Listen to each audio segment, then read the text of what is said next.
Nuestra invitada de hoy nació en Badalona. Es directora adjunta de La Vanguardia y en 2018 publicó Crónica de un naufragio. Un trabajo de investigación y de reflexión periodística imprescindible para entender el proceso independentista en Cataluña. Hoy hablamos con ella de su libro. En otra vuelta de tuerca, Lola García.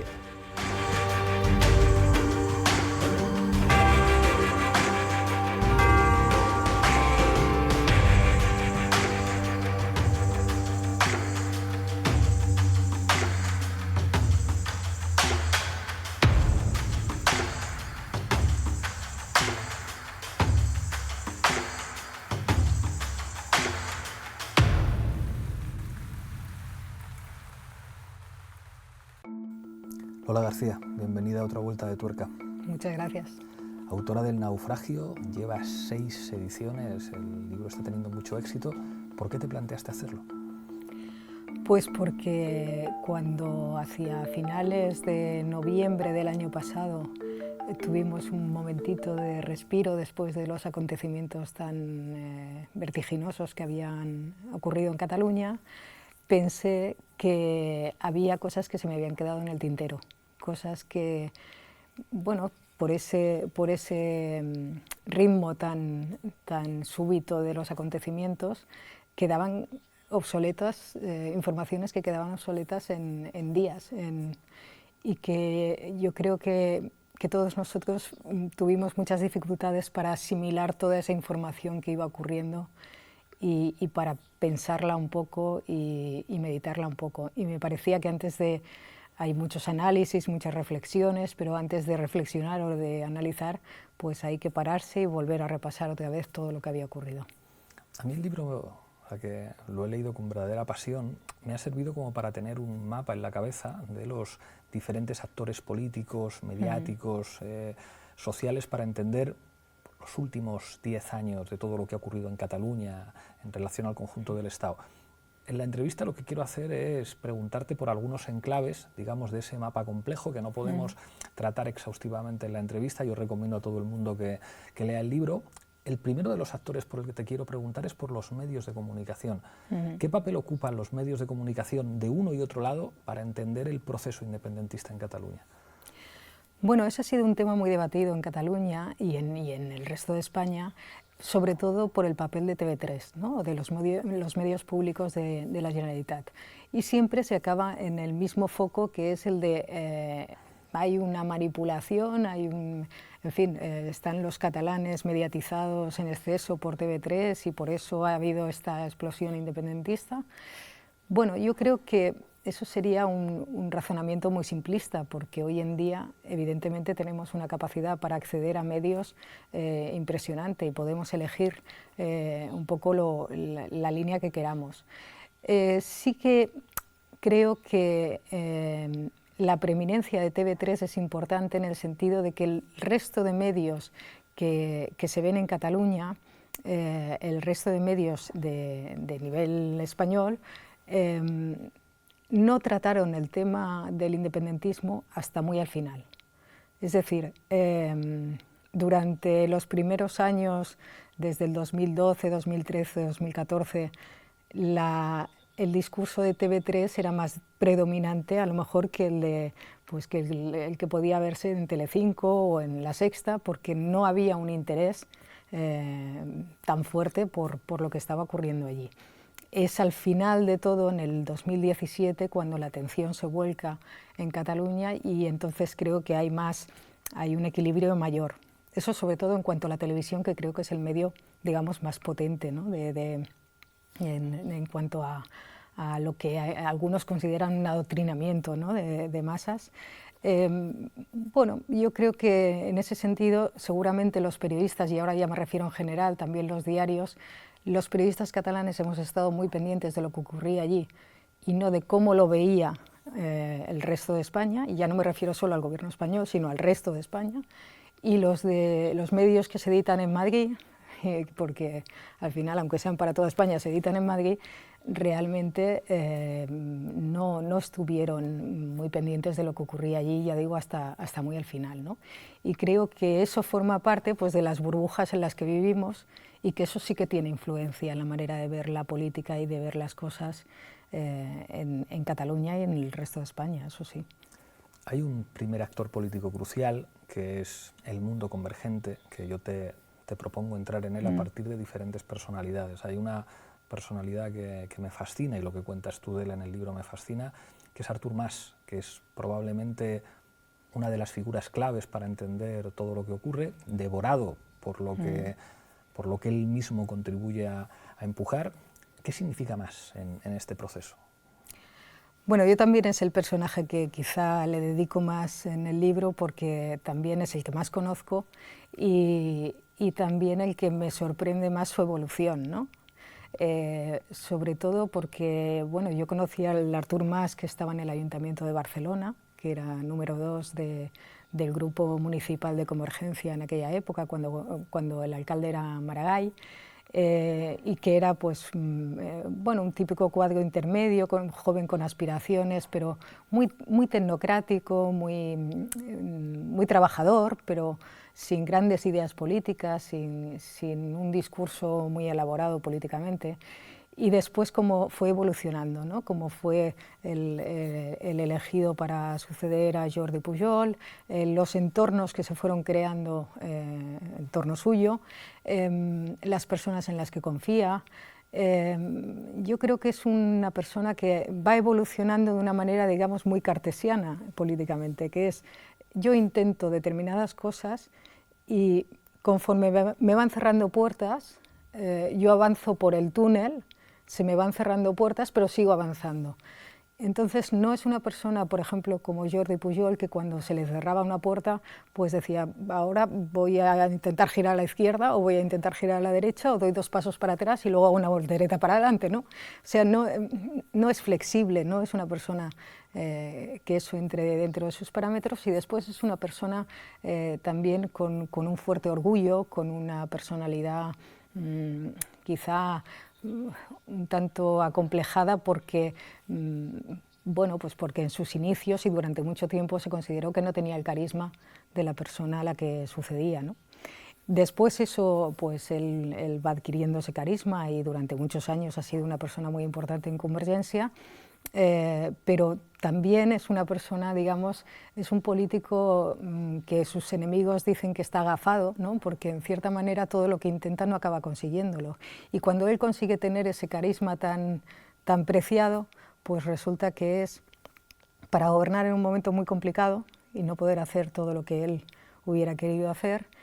Y en el plano independentista, él cree que incluso ha llegado, y evidentemente ha llegado más lejos que nadie en ese momento, pero tampoco quedará como el líder independentista que llega más lejos, con lo cual siempre es un personaje que a mí me parece muy interesante de la política catalana. Hay, digamos, como 2 elementos claves para entender la estrategia de Mas. Por una parte es la lectura que él hace de la crisis económica y de lo que representa el 15M en Cataluña, pero también su apuesta por tensar la cuerda para negociar un acuerdo fiscal diferente. Digamos, ese es, en la explicación que tú haces en el libro, el origen de la estrategia política de Mas, que luego adquiere vida propia en la sociedad catalana.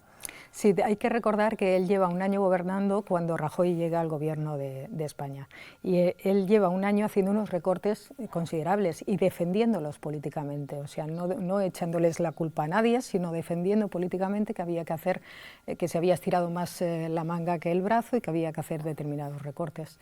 Lo que ocurre es que, claro, él creía que a lo mejor, pues, con unas determinadas medidas todo aquello se revertiría, pero ve que efectivamente no, que los recortes van a más, que la situación económica es cada vez peor, y lo que intenta efectivamente es un pacto de financiación, que él llamó pacto fiscal, pero que tampoco se pretendía que fuera como el del País Vasco, sino una cosa más intermedia, y lo intenta con Rajoy. Claro, Rajoy acaba de llegar al gobierno y se encuentra también en una situación muy complicada de posible intervención por parte de Europa, que si nos envían los hombres de negro, en fin, estábamos en aquella época y le parece que todo esto ahora no toca. insiste mucho más en que él lo intentó por todos los medios, es decir, que no fue un portazo a la primera, y de hecho es verdad que tienen 3 o 4 reuniones previas, secretas, Mas y Rajoy, para intentar avanzar en algún tipo de acuerdo. Es un poco el ejemplo de lo que te decía, de ir si te cierran puertas, ir avanzando, en lugar de pensar que a lo mejor en ese momento no puedes conseguirlo, pero que tienes que seguir trabajando para que a lo mejor, pues no sé, en un año puede abrirse una ventana de oportunidad que llaman ahora, ¿no?, para intentar conseguirlo. Pero en el momento que él ve que en público se le dice que no, pues entonces opta por lo que defendían algunos de sus asesores en Barcelona, que es bueno, pues, subirse un poco a la ola independentista que empezaba a crecer en ese momento, ¿no? David Madí, háblame de él, de lo que representa, digamos, para entender la estrategia de Mas. Es una persona muy, muy influyente en Artur Mas. David Madí, que es una persona que viene de la burguesía catalana, una persona, pues, acomodada, culta, inteligente. Él ha estado casi siempre muy unido a Mas, incluso lo tuvo en el gobierno, en presidencia. David Madí salió del gobierno por una polémica sobre las encuestas del Govern, que se decían que, bueno, no sé si se puede decir que se probó, pero se sospechaba como mínimo que estaban manipuladas por David Madí, tuvo que dimitir, y entonces desde entonces él se ha dedicado más al ámbito privado. Por ejemplo, lo que da idea digamos, de su habilidad y de su inteligencia es que ha conseguido estar en empresas del IBEX y en empresas cuyos líderes defendían, en fin, la unidad de España a ultranza, mientras estaba también, pues, asesorando al independentismo, por ejemplo Endesa o algunas otras empresas importantes. Es una persona con mucha influencia en Artur Mas, porque es una persona que te transmite mucha autoestima, mucha seguridad en sí mismo, y yo creo que eso una persona como Mas lo agradece, alguien que le dice con mucho convencimiento lo que hay que hacer, ¿no?, y que le establece, pues, posibles planes. Hay otros personajes a su alrededor que también influyen en ese sentido, ¿no?, de establecer, pues, estrategias, tácticas, políticas, pero yo creo que David Madí es quizá la persona que más influye en él. Tanto Mas, aunque le acusaran de falta de carisma al principio, como el propio Madí, otras figuras convergentes que ahora están en la cárcel, podríamos decir que son o eran figuras previsibles en la dirigencia de ese mundo. Quien no era previsible en ningún caso era Carles Puigdemont. ¿Qué tienes que decir a propósito de la personalidad de alguien que probablemente nunca pensó que podía ser presidente de la Generalitat y que podría jugar un papel como el que está jugando?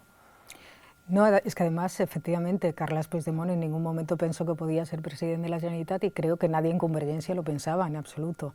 Carles Puigdemont es una persona que David Madí también introduce en ciertos niveles de Convergencia. Es bueno, él es un periodista que el actual diputado en Madrid, Jordi Xuclà, en un momento determinado considera que puede ser el candidato a la alcaldía de Girona. En Girona es una plaza típicamente socialista, en la que habían gobernado los Nadal durante mucho tiempo, y de hecho Puigdemont lo intenta, fracasa la primera vez, y la segunda vez es cuando consigue la alcaldía, cuando ya el PSC está ya más declinante, ¿no? Es una persona, sobre todo, que lo que tiene es, pues, esa modernidad de los eslóganes, de las frases bien construidas y que llegan muy fácil y muy rápido, de los argumentos, pues, que no diré que no sean profundos, pero que son argumentos muy sencillos de entender, de las comparaciones, de las metáforas, de un lenguaje pues, que a la gente le gusta, que suena moderno y que suena muy convincente. Y cuando estaba como alcalde de Girona, una de las cosas que hace es bastante utilizar el Twitter. En aquella época todavía era más incipiente, y es una persona, pues, que se abre un poco camino por esa vía. De hecho, él empezó incluso asesorando Convergencia en hacer eslóganes de campaña, en este tipo de cosas.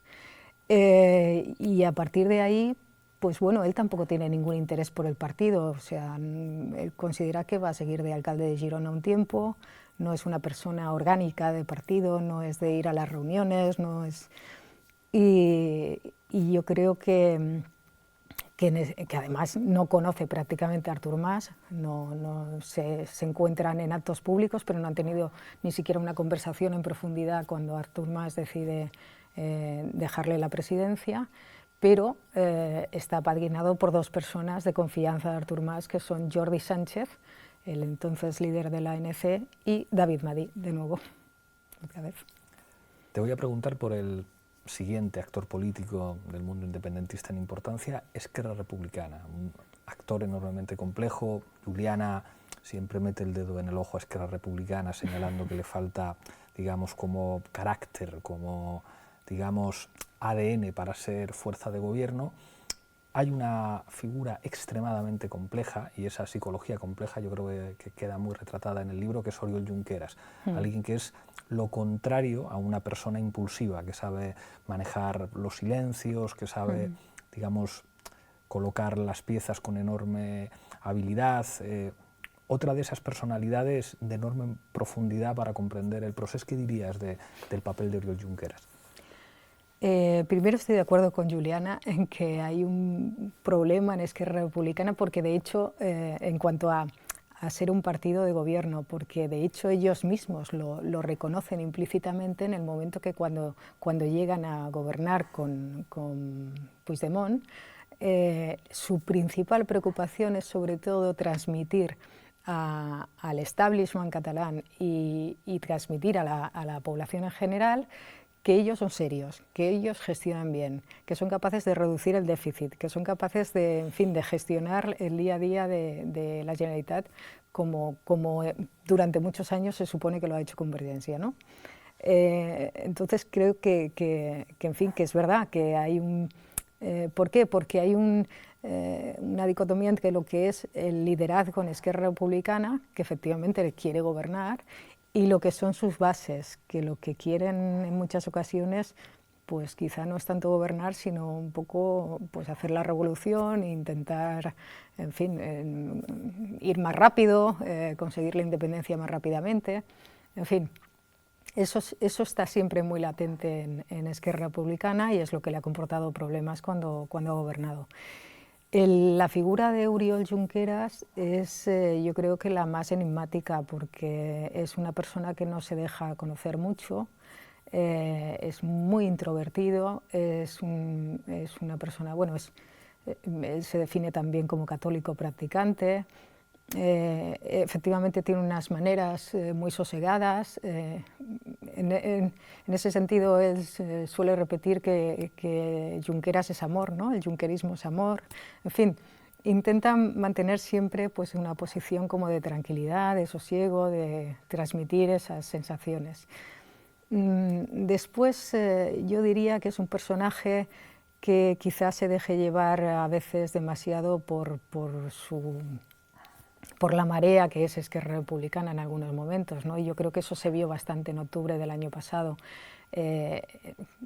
Quizá es un líder que es poco líder, sino que lo que hace es dejarse arrastrar por su mismo partido, ¿no? O por los mismos dirigentes a los que él ha promocionado. Para ser un líder hay veces que tienes que decirle a los tuyos que por ahí no se puede ir.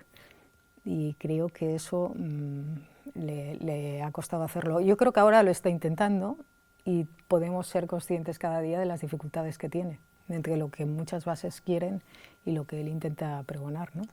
Hay otra figura en Esquerra, probablemente inimaginable en la Esquerra de hace unos cuantos años y que ha creado un estilo político propio, que yo creo que además, digamos, no deja espacio para la ambigüedad o genera adhesiones inquebrantables o rechazos, incluso también en el mundo del independentismo, que es Gabriel Rufián, y que yo creo que su estilo político llega a jugar un papel más relevante del que habían calculado, digamos, los jefes de Esquerra Republicana, que necesitaron una figura como Rufián para proyectarla al Congreso de los Diputados. ¿Qué piensas del papel de Rufián en todo esto? Rufianismo, claro.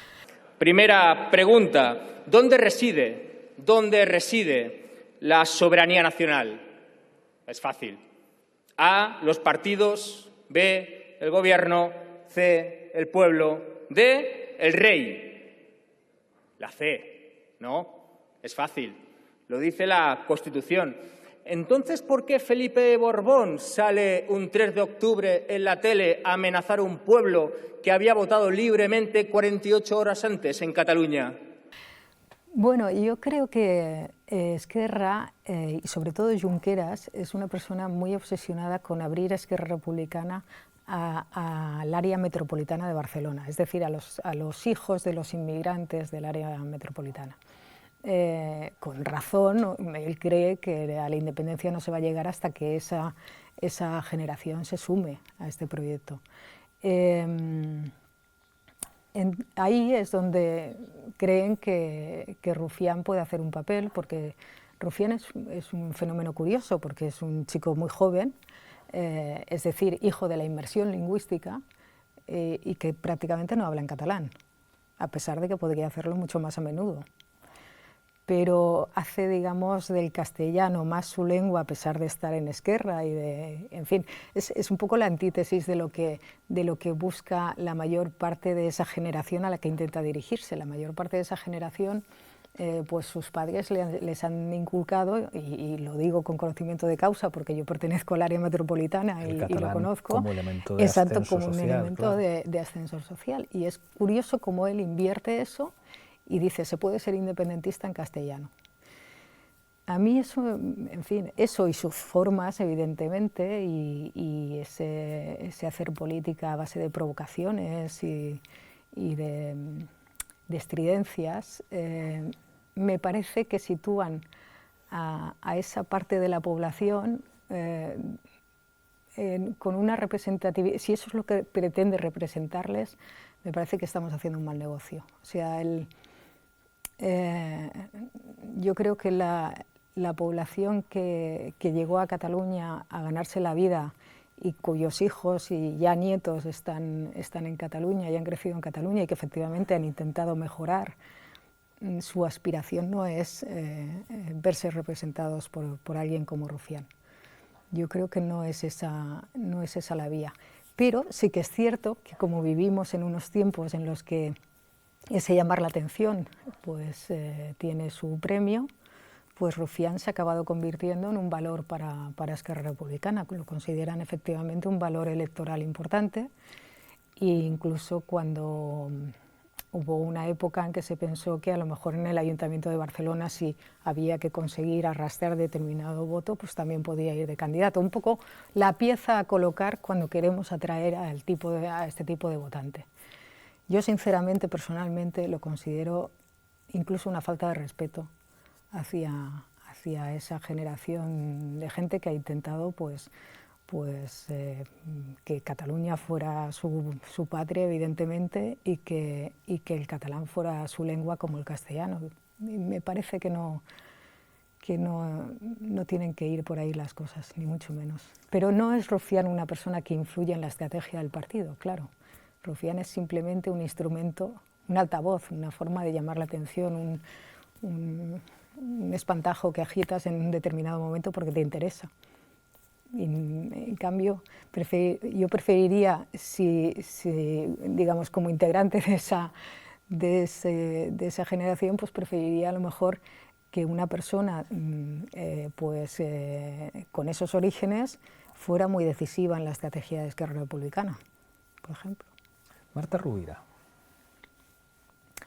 Marta Rovira es una persona que también fue determinante en los acontecimientos de octubre del año pasado porque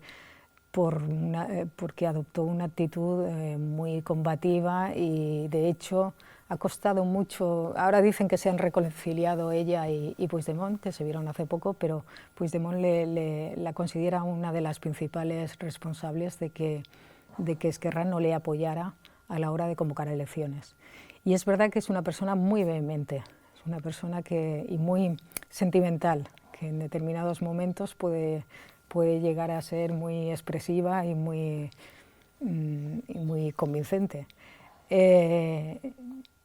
Yo creo que lo que ella expresaba en aquel momento lo creía firmemente, Pero claro, entra en contradicción eso con después no asumir todas las consecuencias y marcharse, ¿no? Te voy a preguntar ahora por la CUP, un actor político que procede del municipalismo y que en muy poquito tiempo, dando un salto, digamos, a la política nacional catalana, probablemente sin grandes aspiraciones en términos de gobernar, se convierte en un actor político crucial, se convierte casi en directores del proceso en muchos momentos. Y ahí yo tengo la sensación de que las personalidades, a pesar de ser un movimiento, digamos, estrictamente democrático en sus decisiones, pero hay algunas personalidades que resultan determinantes. La primera ineludible es David Fernández. David Fernández.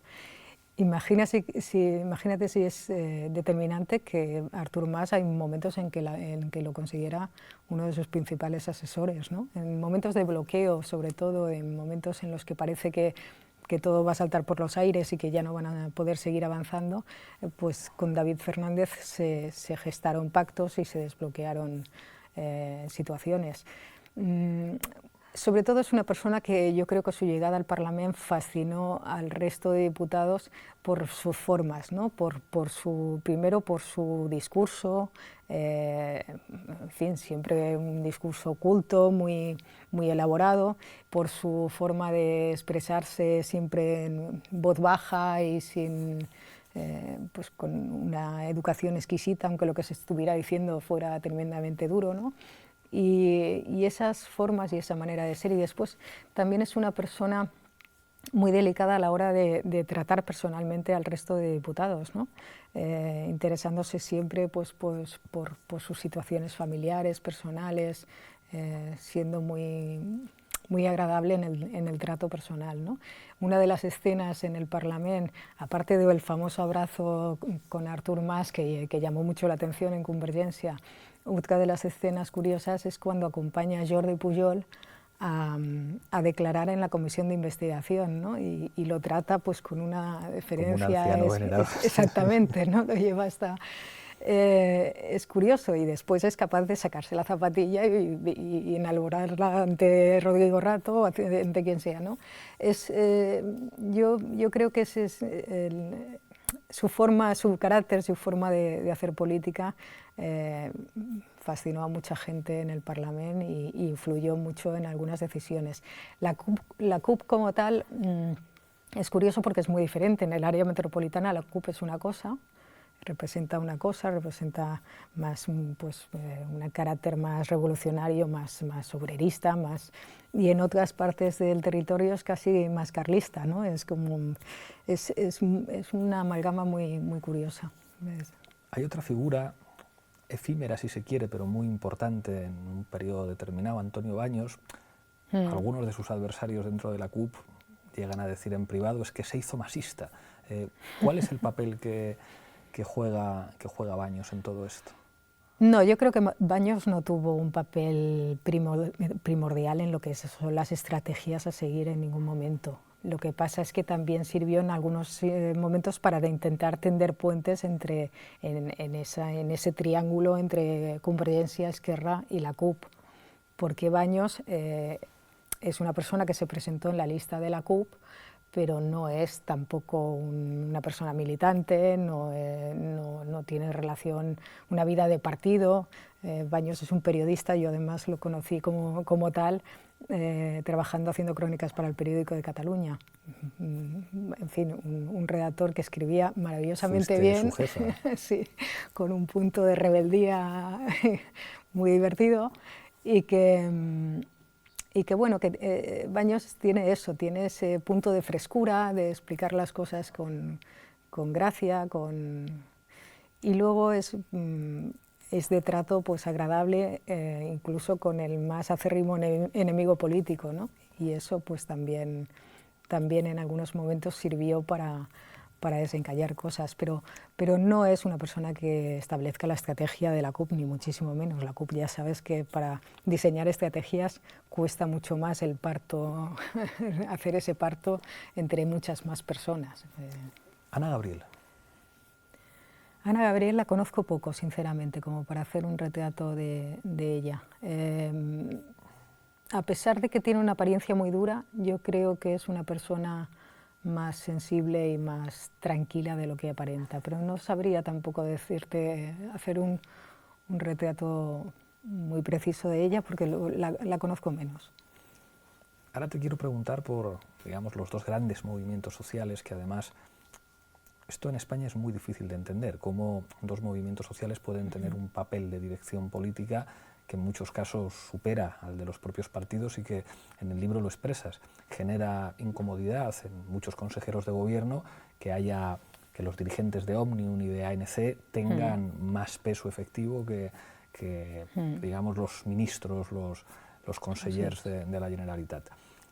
En dos personalidades, además, que a mí me parece que establecen un contraste enorme. O sea, Jordi Sánchez, como cuando le conocí, mucho más cerebral, leninista, si se quiere, y Jordi Cuixart, que es, en este caso sí, puro amor, lo que decías antes de Junqueras. Sí. ¿Qué papel?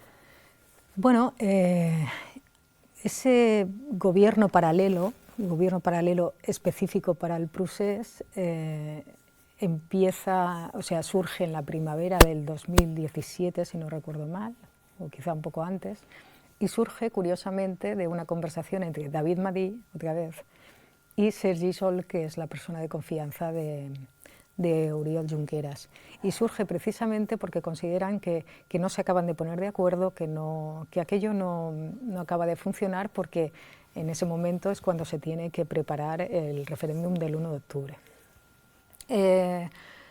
Lo que se hace es poner a una serie de personas que no son del Govern a que establezcan estrategias de cómo organizar el referéndum del 1 de octubre y qué hacer después también, previamente y después. Y de ahí surge pues, la ley del referéndum, la ley de transitoriedad política o de desconexión, como se conoció allí. En fin, son los que diseñan la estrategia. Y es muy curioso también porque yo creo que ahí se pervierte el sentido, el independentismo suele decir muy a menudo que ellos tienen una mayoría parlamentaria y que actúan en función de esa mayoría parlamentaria, pero en otras ocasiones pues se saltan las reglas de juego de la democracia tal como la tenemos establecida. Entonces, es curioso que personas que no tienen ninguna vinculación con el Govern, que no son responsables ante nadie, por tanto, ni ante el presidente, ni ante la Cámara, ni ante absolutamente nadie, tomen las decisiones fundamentales, una decisión tan fundamental como una secesión, y la tome por todos nosotros, ¿no? Yo creo que ahí es donde empieza todo a embarrancar, ¿no? El Estado Mayor, como lo llamaron ellos, están efectivamente Jordi Sánchez y Jordi Cuixart, que son efectivamente dos figuras muy distintas. Jordi Sánchez es un político, un animal político, lo que diríamos en estado puro. Es una persona que le apasiona la política y que el mundo del activismo social también, pero yo creo que su afán es más de dirigente político. Y su paso por la ANC yo creo que es instrumental. Yo creo que él está pensando, y ahora lo estamos viendo con mayor claridad, está pensando más en liderar una opción política. El caso de Jordi Cuixart es otra cosa totalmente distinta. Cuixart es más pues una persona más sentimental en ese sentido,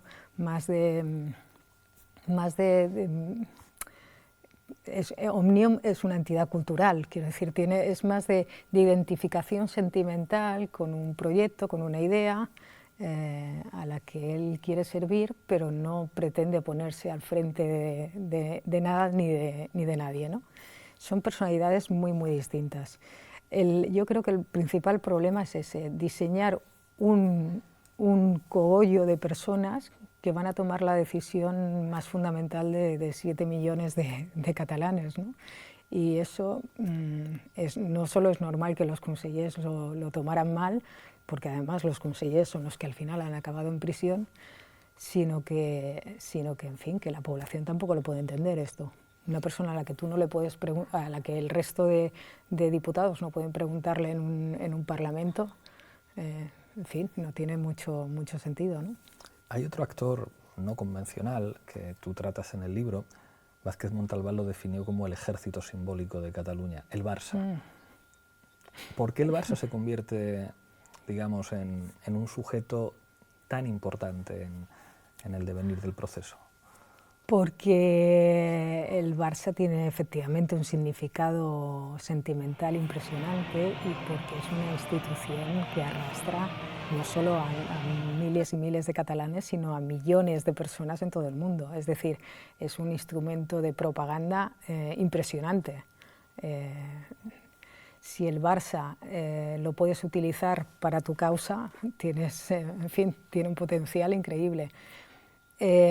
Además, como había pasado Laporta por la presidencia del Barça, yo creo que hay como un sentimiento por parte del independentismo de si ahora tuviéramos a Laporta, las cosas serían diferentes, ¿no? Y bueno, al final, en Cataluña, digamos, estamos viviendo en ese 50%, pero si probablemente instituciones con tanto poder y tanto simbolismo como el Barça o como la Caixa, o incluso te diría que como la Vanguardia, se hubieran decantado con afición y con devoción por la opción independentista, pues a lo mejor ahora ¿Había más presos? No, yo creo que a lo mejor ahora la situación sería lo suficientemente diferente como para que Europa estuviera tomando otras decisiones o estuviera interviniendo de otra manera. Yo creo que, en fin, el Barça es un elemento importante. Ya sé que en el libro puede parecer un poco anecdótico, pero pero son 100.000 personas que en cada partido gritan, no, los 100.000 no, la mitad de los 100.000 gritan independencia, porque además los estudios que se han hecho por parte del Barça de su masa social te indican que es muy parecida a la sociedad catalana. A la sociedad catalana en su conjunto. Entonces también está dividido. De todas formas, ya he señalado el camino hacia la independencia viable, con el Barça, la Vanguardia y la Caixa. Bueno, supongo, y unos cuantos miles de catalanes más que se sumaran, ¿no? Quiero decir que, vamos, que en el caso de la Vanguardia ni nos sumamos ni nos dejamos de sumar, porque no es nuestra labor. Pero yo creo que, en fin, que hay cosas muy simbólicas y muy potentes, ¿no? que ahora mismo, pues al independentismo, como a la otra parte, también le gustaría tener algunas de esas instituciones, porque el Barça también fue muy criticado y sigue siendo muy criticado por sectores, por ejemplo, del PP, por considerar que es demasiado afable con el mundo independentista. Te quiero preguntar por los actores políticos catalanes que, sin embargo, tienen referencias a nivel estatal. Uno, quizá junto a nosotros, el que más ha sufrido, PSC-Partido Socialista Obrero Español. En el libro hablas de la crisis enorme que hay dentro del PSC con los sectores que defendían el derecho a decidir, que defendían la posibilidad de que hubiera, siempre con la ambigüedad que ha caracterizado los usos lingüísticos en toda la política catalana, la posibilidad de que los catalanes decidieran autónomamente su estatus político, jurídico, su relación con el Estado, si es que tenía que haber una relación. Hay un artículo que mencionas, un artículo firmado por Felipe González y Carme Chacón, que fue muy importante. La historia de Pedro Sánchez, de la que también hablas, es muy llamativa, desde sus posicionamientos iniciales hasta, digamos, una campaña de las primarias en la que, a nuestro juicio, utilizando el lenguaje que nosotros habíamos puesto, digamos, más en la escena, hablar de plurinacionalidad abiertamente, eso era algo que yo creo que hace unos años hubiera sido muy difícil de escuchar en un dirigente socialista que no fuera catalán. Ya era difícil escucharlo en algunos dirigentes socialistas catalanes. Y ha dejado de utilizarlo también. Ha dejado de utilizarlo también, sí. Es verdad, pero lo utilizó durante un tiempo. Ese actor, ahora yo creo que hay una figura que yo creo que es crucial, también fascinante, de enorme sutileza, de muchísima profundidad, que es Miquel Iceta, que es uno de los viejos zorros de la política catalana con matices que es difícil encontrar en otros políticos del conjunto del Estado. Mira, lo del PSC y lo de vuestro caso también es curioso porque creo que efectivamente sois los que más sufrís esa división de la sociedad catalana, ¿no? Y además es porque probablemente a las instituciones que antes hemos comentado, si le añadiéramos el PSC, efectivamente ya la balanza se decantaría totalmente. Y por eso yo creo que, sobre todo al principio, el PSC fue muy zarandeado por el independentismo para conseguir que se uniera a sus tesis, al menos por la vía del referéndum, de la demanda del referéndum. Porque entonces también el apoyo en el Parlamento ya hubiera sido bastante mayoritario. El PSC ha sido clave siempre pues, para encontrar una posición en Cataluña de consenso, para encontrar una posición en la que se pueda mover un catalanismo que roza el nacionalismo a veces, pero que hay veces que roza más la posición del PSOE, ¿no? O sea, ahí en ese conjunto, como si fueran conjuntos de aquellos que estudiábamos en el cole, ¿no? que pues el PSC estaba ahí un poco en medio. Claro, en esa posición es en la que más sufres, porque hay un momento en que la ambigüedad y la componenda ya no sirve y se piden posicionamientos muy definidos y muy estrictos, y ahí es donde empiezan las costuras a rasgarse. Y es curioso porque en Cataluña, que siempre había habido el eje derecha-izquierda y el eje nacional, y eso no había provocado grandes problemas, y había aquello del voto dual, ¿no? que la gente votaba, determinada población inmigrante votaba en las generales, Sabadell, pero no votaba. decía, ¿no? Sí, sí. Todo eso ha cambiado bastante, pero es curioso porque yo creo que se ha trasladado al resto de España. O sea, ahora el resto de España también tiene ese eje. Tiene el doble eje derecha-izquierda y el doble eje españolismo, plurinacionalidad o como mínimo Estado autonómico, porque ahora habrá que defender, digamos, el Estado autonómico. Yo creo que eso en Cataluña, en fin, el PSC intentó al principio mantener esa posición más ambigua, ese solapamiento, ese intentar atraer a todo el mundo, hasta que vio que lo que tenía que hacer era atrincherarse en su masa de votantes más fieles e intentar pasar la tormenta como pudiera, porque las fugas eran enormes por todas partes. Acababa teniendo fugas por el lado de Ciudadanos. Ya durante el gobierno de Montilla se le empezó a ir mucha gente a Ciudadanos en el área metropolitana, y por el lado del maragallísmo, podríamos decir, ¿no? Del sector que podía ser más afín al independentismo. Al final lo que optó fue por cuarteles de invierno, recluirse en el área metropolitana y en una posición de no agresión al independentismo, pero sí de combatirlo, ¿no? de estar en contra de sus posiciones. Y ahora pues parece que empieza más o menos a resurgir. A mí me llama mucho la atención, y a lo mejor tú lo puedes entender más porque seguramente le conoces mejor, la posición de Pedro Sánchez, porque no la he acabado de entender nunca. O sea, creo que hay momentos en que efectivamente abrazó la plurinacionalidad, después se olvidó, habló de reforma constitucional, ahora ya prácticamente no se le escucha nunca hablar de reforma constitucional. Ya sé que es difícil hacerla o plantearla en estos momentos con la coyuntura que hay, pero como mínimo como aspiración podrías ¿no? mantener esa bandera. Bueno, sí que creo que al menos la práctica la tiene más clara que la teoría.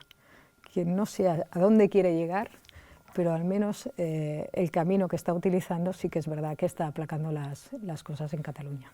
Hay un espacio político, esto hablas también en el libro, el catalanismo, que durante mucho tiempo fue transversal a los principales partidos en Cataluña y sobre todo aquellos que podían ser hegemónicos. Si el PSUC fue mucho más que el PC en el resto de España, fue quizá porque fue el partido que de alguna manera nacionalizó a las clases populares en Cataluña. Y lo mismo en el caso del PSC de Pascual Maragall, que se convirtió en la única figura que pudo hacer sombra a Pujol. Si hay alguna figura histórica que puede hacer sombra a Pujol en los últimos 30 años es Pascual Maragall, que además tiene vida propia, es decir, es algo más que el jefe del PSC, es una figura política que además fue capaz de encarnar en su último momento como presidente de la Generalitat el intento, donde seguramente está el inicio de todo esto, de una nueva constitución política para Cataluña dentro del Estado que tuviera un apoyo mayoritario por parte de la sociedad catalana. Esto es algo a mí que me fascina, porque sigo pensando que sin algo parecido a eso, la izquierda no podrá gobernar en España nunca. Nosotros tuvimos una primera experiencia muy dulce, que fue ganar 2 elecciones generales seguidas en Cataluña, en Euskadi, y teniendo muy buenos resultados en Galicia, pero también en Madrid, en Baleares o en Canarias. La sensación es que en la medida en que se ha ido produciendo una mayor condensación de la presión política, nuestra posición ha sido más incómoda. Yo creo que nos ha construido más como fuerza llave, pero al mismo tiempo como en una situación muy difícil en la que cuando, digamos, crece el enfrentamiento, pues los llamamientos al diálogo... A la sensatez y al raciocinio, claro, cuesta decolar. En política nunca gana el que tiene la razón, gana el que tiene el dominio de las emociones. Esto es una lección muy básica. Y aún así tengo la sensación de que hay un elemento clave en estos años en Cataluña. Te quiero preguntar por eso, por una personalidad concreta, que es el ayuntamiento, y es Ada Colau. Alguien que contra todo pronóstico gana unas elecciones municipales y ejerce, digamos, el liderazgo de la segunda institución más importante en Cataluña después de la Generalitat, que es el Ayuntamiento de Cataluña, y que es, de alguna manera, el terreno que el independentismo, pero también, por otra parte, Valls y Ciudadanos quieren conquistar porque saben lo que significa el Ayuntamiento de Barcelona. Con una Generalitat, además, con dificultades, el Ayuntamiento, digamos, adquiere mucho más valor, el Ayuntamiento de la capital económica del Estado. ¿Qué piensas del papel de Ada Colau en estos años? Claro, es que antes hablabas de la figura de Pascual Maragall y efectivamente, conforme pasa el tiempo, se va engrandeciendo, ¿no? Porque compruebas que muchas de sus posiciones eran visionarias. Seguramente ahora habría que aplicar algunas de las cosas que él pregonaba, como el federalismo asimétrico hace un montón de años, y sus compañeros del PSOE se echaban las manos a la cabeza, ¿no? Ojalá se pudiera volver a aquel momento, ¿no? E intentar aplicar algunas cosas de las que él era el ideólogo. Maragall además representó para Barcelona, no solo por los Juegos Olímpicos, sino porque yo creo que representó algo muy importante, porque era un personaje capaz de ponerle un relato muy potente a la ciudad, ¿no? Como alcalde no era solo el primer vecino que te soluciona los problemas de la ciudad para que no esté sucia, para que haya seguridad, sino que también proporcionaba un relato potente, un relato que iba más allá de lo que era la capital de Cataluña, que es lo que, digamos, intenta el independentismo ahora, sino que él siempre hablaba, pues, la capital del Mediterráneo, el foco del sur de Europa, en fin, él siempre ponía a Barcelona en relación a un territorio más amplio que el meramente catalán, ¿no?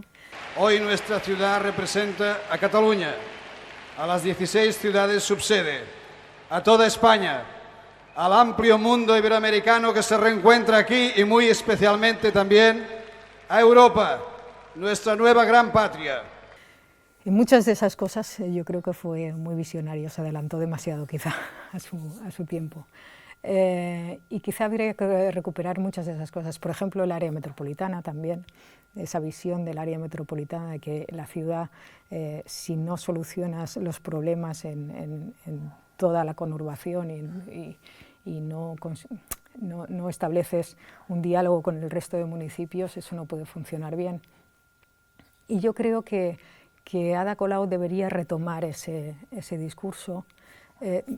Creo que Maragall también era una persona que, por ejemplo, tenía el suficiente descaro como para poner en duda el nacionalismo desde unas bases con un lenguaje muy simple, pero en realidad muy profundo. Poder decirle a la gente en aquel momento, como él decía, que aquí nadie daba carnés de catalanidad. Ahora estamos muy acostumbrados, pero en los años en que él lo decía era un discurso muy potente y que la gente podía entender muy fácilmente.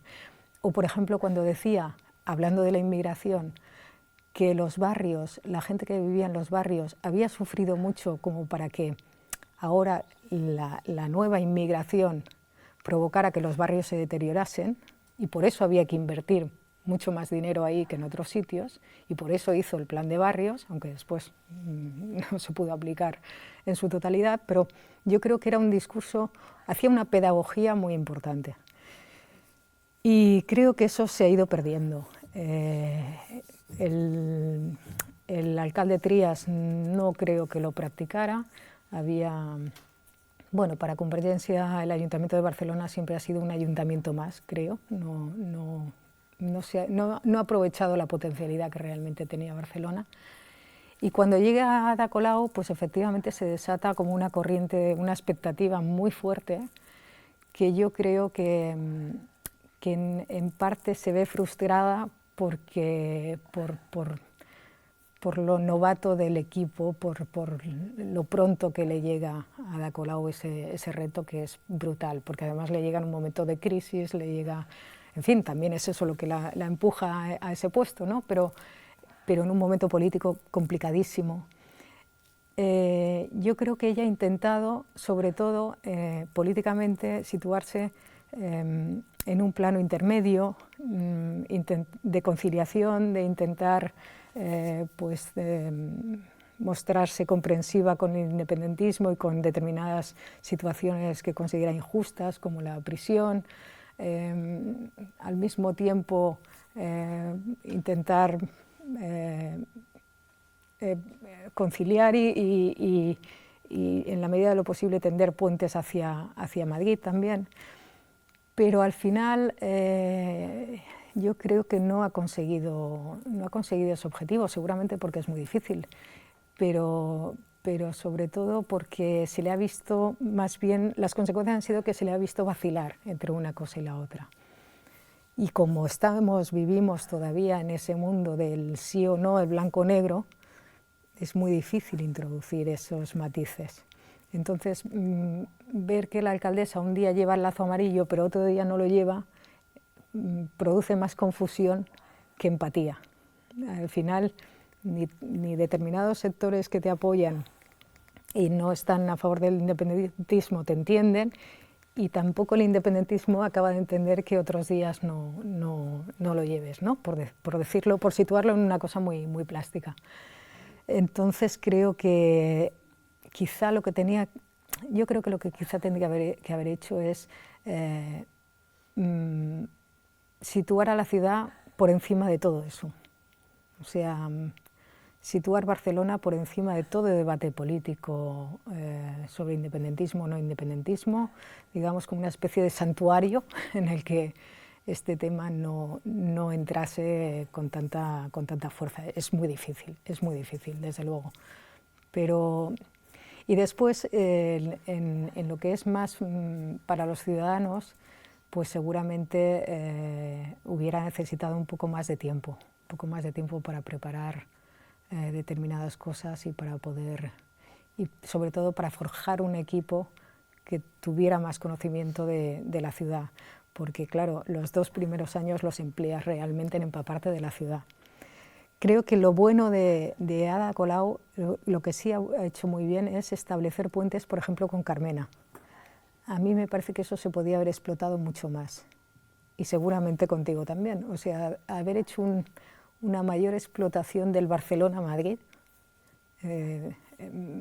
tanto a nivel de discurso como de imagen e incluso de cooperación entre las dos ciudades. Yo creo que ahí hay un terreno impresionante a recorrer de cooperación cultural, de cooperación en muchos otros aspectos, de las dos ciudades también en Europa, que hay, y reivindicar eso, digamos, la cercanía entre las dos ciudades. Para terminar, te quiero preguntar por la derecha española. Y aquí, además de los dos partidos, Partido Popular, Ciudadanos es la fuerza política más votada en las últimas elecciones en Cataluña, ha surgido una fuerza política de extrema derecha en Andalucía que parece que se va a convertir en una fuerza de implantación estatal y que puede ser determinante en la configuración de gobiernos y de un bloque de gobierno, pero añadiría un actor y medio más a la derecha, y sé que esto puede ser un poco provocador. La monarquía, en el discurso del 3 de octubre, hace un discurso que entusiasma a la derecha españolista y que, sin embargo, al resto de sectores les deja fríos. Han quebrantado los principios democráticos de todo Estado de Derecho y han socavado la armonía y la convivencia en la propia sociedad catalana, llegando, desgraciadamente, a dividirla. Es verdad que el Partido Socialista tiene que moverse con la prudencia de la estrategia que han elegido, pero no les gustó el discurso, y esto es evidente, y todos los demás nos colocamos en posición de esto que es. O sea, si el 23F sirvió para construir el relato de el rey de consenso en un país republicano, el rey que evitó una dictadura, el discurso del 3 de octubre es un discurso que probablemente cierra filas en la derecha, también en la derecha judicial, que se siente como más apoyada para asumir el protagonismo, pero es un discurso que se deja fuera pues casi a medio país, y yo tengo la sensación de que el último discurso de Nochebuena han tomado nota de lo que algunos hemos dicho y han tratado de recular en muchos aspectos. Para acabar... Sí, pero todavía tímidamente, ¿no? ¿No te parece que todavía? Claro, es la Yo esperaba un monarquía poquito más. y es la Casa Real. Bueno, acabó. Las cosas de palacio van despacio. Van despacio, efectivamente. Te quiero preguntar un poco por esto y por las perspectivas de futuro, cuando en España se está armando un bloque reaccionario que empieza a hablar sin complejos de cosas de las que antes la derecha no se atrevía a hablar, aunque lo pensaran porque entendían que eran ideas completamente minoritarias, y ahora se empiezan a normalizar. Sí, es tremendo esto, porque mira, esta mañana he leído un tuit de una persona, no es relevante el nombre, pero es una persona del típico mundo independentista que activa las redes, ¿no? que moviliza a los sectores independentistas en las redes sociales, que decía, esto de Vox cada vez está, ¿no? está aumentando y cada vez... hay más gente de Vox, va a ser un problema para España, lo mejor que podemos hacer es irnos, ¿no? Y dices, bueno, es que a lo mejor Vox la tienes dentro también, ¿no? O sea, esa mentalidad de pensar que, bueno, todo lo malo se va a quedar allí y yo me voy a ir solamente con lo bueno, ¿no? Claro, yo creo que en el momento en que el PP asume el lenguaje de Vox, ya le está haciendo el gran favor del mundo, ¿no? Porque estás normalizando un lenguaje que es políticamente incorrecto, con razón, digamos, y que estás utilizando todos los marcos mentales de esa otra formación, y por tanto no entiendo muy bien cómo vas a competir con ellos para conseguir que no se te vayan votos por esa vía.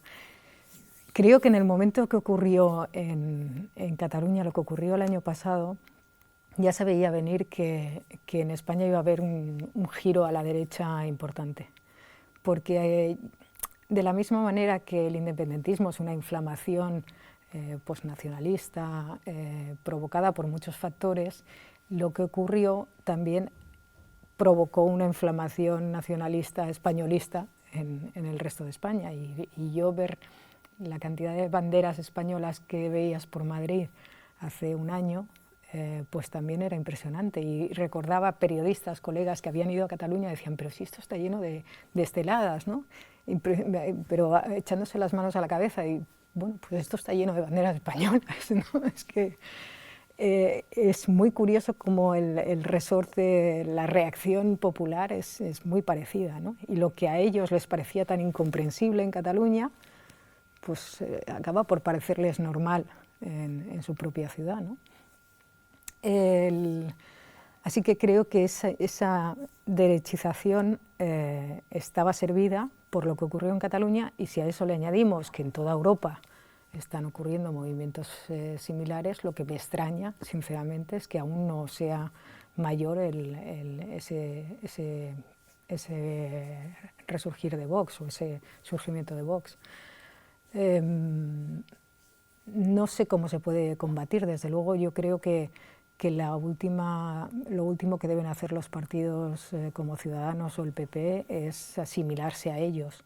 Seguramente lo que hay que hacer, y también desde la izquierda tampoco creo que haya que criminalizarlos en el sentido de utilizar palabras gruesas, de utilizar en fin, unos ataques muy evidentes. Creo que quizá lo que hay que hacer es hacerlo en positivo. Es decir, si consideramos que son partidos que defienden la homofobia, el machismo, o reivindiquemos nosotros la igualdad, reivindiquemos en fin, otros valores, pero en positivo, porque si no, lo único que hacemos es engordar ese sentimiento de víctima de muchos de esos electores suyos, que consideran que se están siendo agredidos, que consideran que se les está dejando arrinconados y que por eso reaccionan con ese voto, ¿no?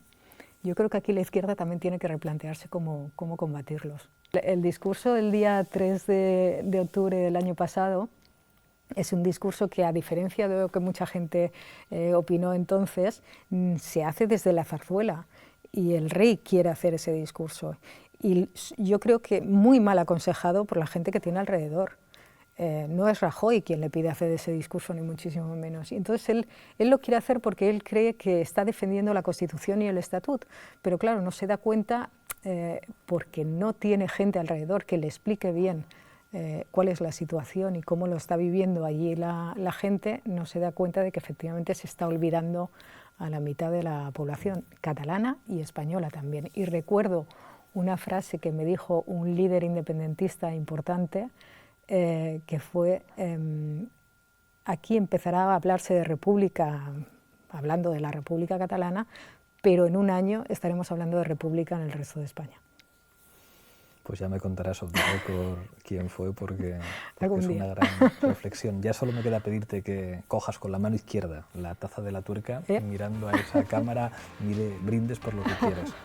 Me gustaría brindar con cava, pero bueno, brindo por un 2019 en el que, bueno, como mínimo podamos convivir con tranquilidad y entendernos todos un poquito mejor. Yo creo que tenemos que hacer todos un esfuerzo para entender al que tenemos enfrente lo máximo posible. Salud. Muchísimas gracias.